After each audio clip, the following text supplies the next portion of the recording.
Bueno, la verdad es que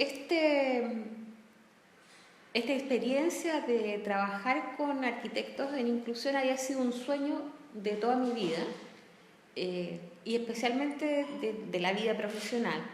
Soy terapeuta ocupacional y me ha tocado desde que me titulé hace 40 y tantos años trabajar con personas en situación de discapacidad y vivir lo que ellas viven diariamente a partir de todas las barreras arquitectónicas que surgen en el espacio. Y cómo este espacio es tan hostil que no les permite desarrollar sus propias vidas, aunque tengan las habilidades para ello, no pueden.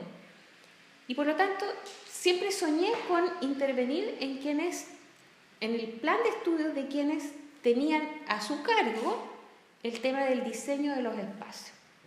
Me parecía fundamental que los arquitectos conociesen cuál era el problema que vivían las personas en situación de discapacidad antes de diseñar su primer proyecto. En base a esto, conocí al profesor Marcos Muñoz, fuimos compañeros en un estudio de posgrado y a raíz de esto le conté de este sueño y él me planteó que si estaba interesada, que podíamos cumplir este sueño haciendo este trabajo que habíamos pensado hace tanto tiempo en una universidad en la cual él trabajaba en ese momento. Empezamos con estudiantes de primer año, a los cuales se les hizo primero una clase teórica respecto a lo que era la discapacidad, lo que eran las estadísticas mundiales y nacionales en esta temática, cómo se expresaba esta discapacidad en su relación con los espacios urbanos y privados. Y entonces después de eso se les encargó a los chicos que viviesen la experiencia de un tipo de discapacidad por 24 horas. Y la idea era que ellos pudiesen aprender haciendo. Y si eran arquitectos, tenían que hacer lo que los arquitectos hacen, diseñar un espacio para una persona en situación de discapacidad de acuerdo a la discapacidad que en ese momento les había tocado por sorteo.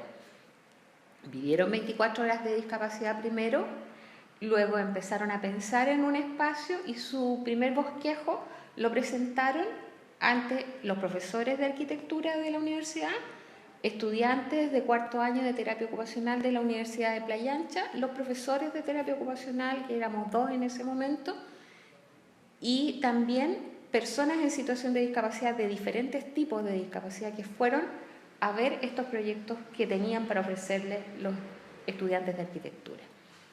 Este proyecto, la idea era ir haciendo un seguimiento de los proyectos que tenían en cada uno de los talleres de arquitectura los jóvenes desde primer año. Alcanzamos a llegar hasta el tercer año, pero la idea era que ellos fueran aprendiendo a través del hacer. Y las correcciones de sus trabajos se iban haciendo con personas en situación de discapacidad que daban su opinión y ponían sus observaciones respecto a lo que les parecía bien, que les parecía funcional, y lo que no les parecía bien o no les parecía funcional.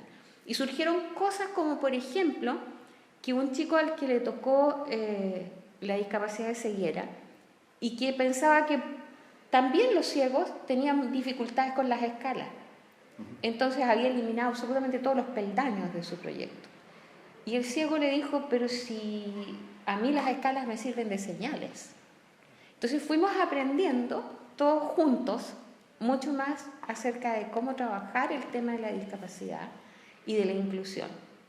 Y la metodología se basa, en los principios del enfoque de derechos humanos, que dice que nada sin nosotros, que es lo que plantean las personas en situación de discapacidad y que lo plantearon a nivel mundial. Todo con nosotros. O sea, si nosotros vamos a pensar en ellos y vamos a diseñar algo para ellos, tiene que ser con la opinión de ellos, porque ellos son los que lo viven y los que tienen las dificultades. Es difícil ponerse en el lugar del otro. Claro.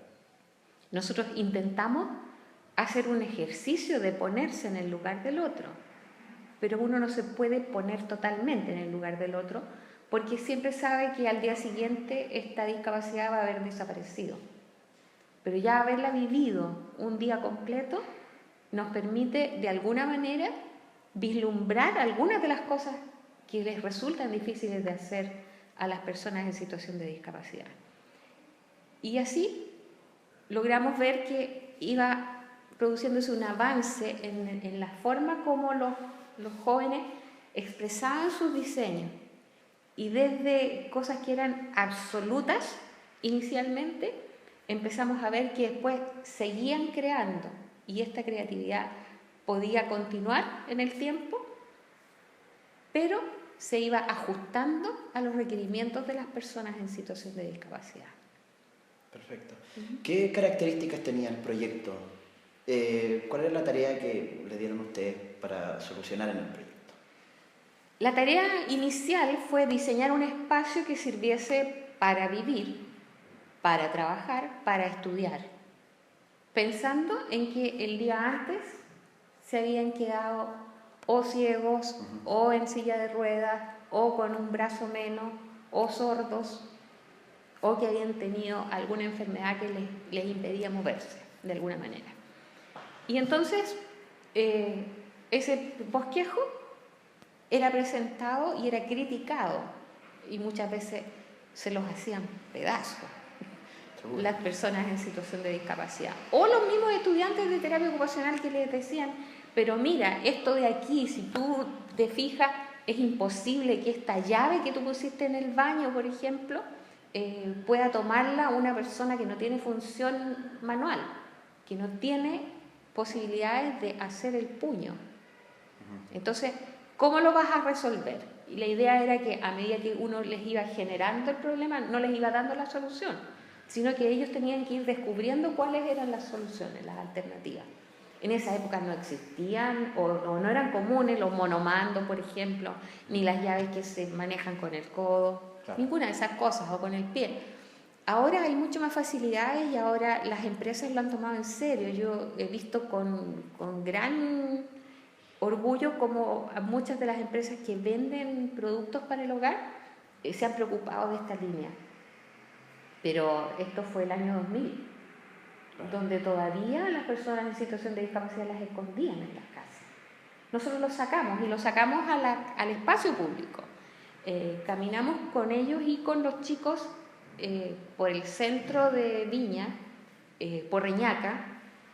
Fueron entrevistados el arquitecto y algunos de los chicos por la televisión en Chile. Y bueno, eso nos fue dando una plataforma en la cual nosotros pudimos ir mejorando lo que estábamos haciendo con la opinión de muchas otras personas. Eso, la metodología fue el aprender haciendo. Perfecto.